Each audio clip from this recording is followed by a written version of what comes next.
Hey, this is Miss McClellan here to go over IM2 checkpoint for chapter 9.2. It's the practice one. Here we go. First, we're going to draw graphs to match each description. One is done with two parabolas and two real solutions. So I'll draw two parabolas that intersect exactly twice. Here's one. Here's two. Next, a system with a line and a parabola and just one real solution. Okay, so there's more than one way to do this. I'm going to do a parabola with a line that just touches the vertex. So it only touches the parabola once. Last, a system with two parabolas and no real solutions. There's two parabolas that will never touch. Golden. Next problem. 1D says, use the graph to solve the inequality. We'll express our answer on the number line. I should tell you that you're doing it for x, so for x. And we see the x values are -2 and 3.5 for the boundary points. And I care about less than or equal to for the parabola. So I can see that the parabola is beneath the line, therefore less than it, for all of the values between -2 and 3.5. Let's put those on our number line.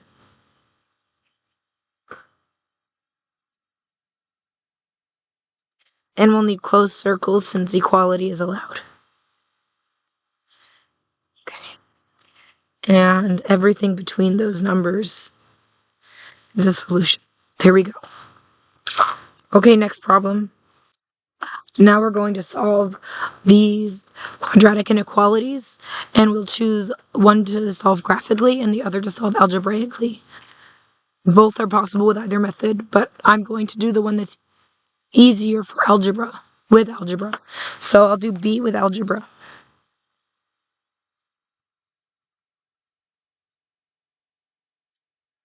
And let me zoom in. The equation is x plus 3 quantity squared. And I'm setting this equal to 4 because I want to find the boundary points. I'll take the square root of both sides, which gets me x plus 3 is equal to plus or minus 2. So x is equal to -3 plus or minus 2, which is the same as -5 and -1. Now I need some test points. Let's set up our test points, numbers on either side of each of these. I'll do, I guess, -6. I'll do -2, and I'll do 0. And then, if I'm being honest, I'm really only going to test -2, because my solution is either going to look like this or like this. And -2 will tell me which it is. So plugging -2 into my original inequality, I get -2 plus 3 squared, which is equal to 1 squared, which is just 1, greater than or equal to 4, which is false. So this can't be my answer. This is my answer. I'll put it on my number line.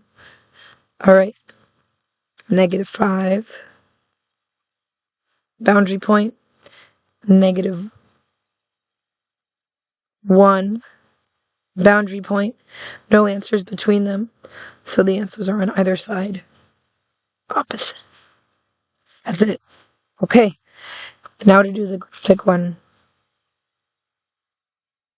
Solve graphically. This time we're going to do x plus 2 squared less than or equal to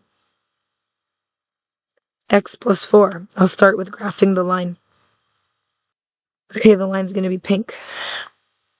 The y-intercept is at +4.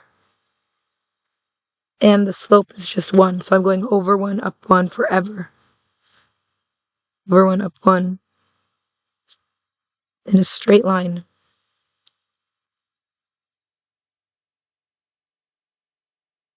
All right, connect them.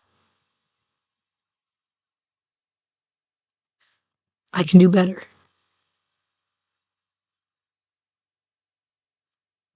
Great. Okay, I'm going to do the parabola in blue. The vertex of this parabola is at -2, 0, so it's right here. I go with my step pattern 1, 3, 5, so that's over 1, up 1, over 1, up 3, over 1, up 5, but I can't fit that. Okay, symmetrically on the other side. And I connect with a smooth curve. Best I can, anyway. I don't have my stylus today. Okay, equality is allowed, and my boundary points are right here. So my answer is in terms of x. My first x value will be at -3. My next x value will be at 0. And since I'm doing less than or equal, I'm going to do closed circles. And since I want everything less, I'm going to use what's beneath the line. There's my answer. Boom. Next problem. Okay, this problem says, where x represents the number of items produced and sold, and r of x is the revenue, and c of x is the cost. The company's revenues and cost functions are modeled by r of x is x squared minus 4x plus 3, and c of x is -x plus 2. A. Determine the profit function p of x by subtracting the cost from the revenue.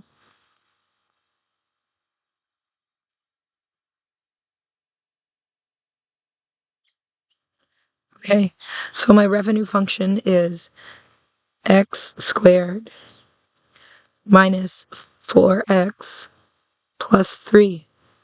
My cost is -x plus 2.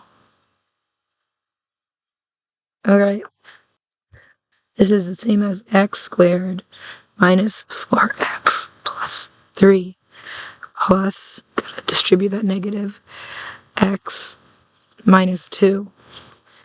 Grouping by like terms, that's p of x will equal x squared minus 3x plus 1.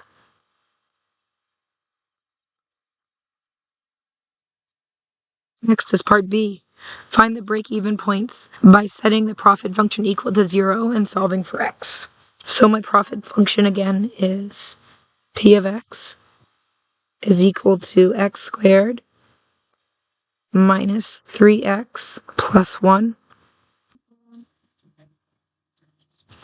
And I'm supposed to find the break-even points. So let me set this equal to 0. I can already tell that factoring's not going to work because I have something that would need to multiply to 1 and add to -3, and there's no such numbers. At least no such whole numbers. So I'm going to... Oh, why not? I'll use the quadratic formula. Will I? No, I'm going to complete the square. So let's see if I'm completing this square. That's x squared. And I'm going to break up my b term. 1.5x minus 1.5x.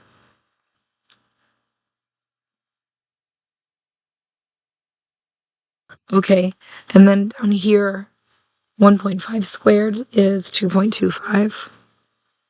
So this becomes x squared minus 3x plus 2.25 minus 2.25 plus 1, which is the same as x minus 1.5 squared minus 1.75 equal to 0. I'll add 1.75 to both sides. So that gets me x minus 1.5 squared equals 1.75 I take the square root of both sides, which gets me x is equal to 1.5 plus or minus the square root of 1.75. So the company will break even if it sells. Do approximate answers with my calculator, which gives about 2.82 or 0.18.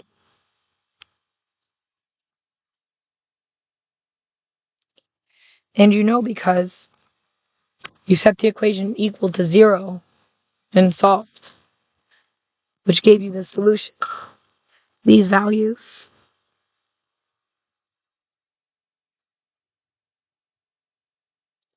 make p of x equal to 0. Now, students, I caution you, if one of my x values had been negative, that would not have been a valid solution and you would not include it, because it does not make sense to sell a negative number of products. Okay, that's the end of the practice checkpoint. I hope you have a great day. Bye, everybody.